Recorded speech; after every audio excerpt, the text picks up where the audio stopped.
एका बाजूला प्रचंड पैसा, प्रचंड गुंडगी, प्रचंड दादागिरी आणि या सगळ्यांसाठी तुमच्या हिताची जपणूक करण्यासाठी शशिकांत लढण्यासाठी तयार आहे. तेव्हा लोकांची ताकद ही त्याच्या मागं राहिली.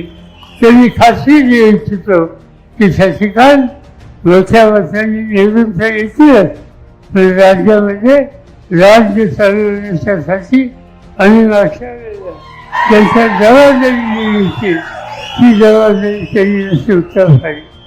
राज्याचा कामगार मंत्री असो, या जिल्ह्याचा पालकमंत्री असो, या सगळ्या जबाबदारी त्यांच्या ज्यावेळी दिली त्यावेळेला सातारा जिल्ह्याचा नावलौकिक देशात होईल या पद्धतीने त्यांनी काम केलं आणि तेच काम इथून पुढे करण्यासाठी तुमच्या सगळ्यांची सगळी शक्ती त्यांच्या फाशीची उभी करा.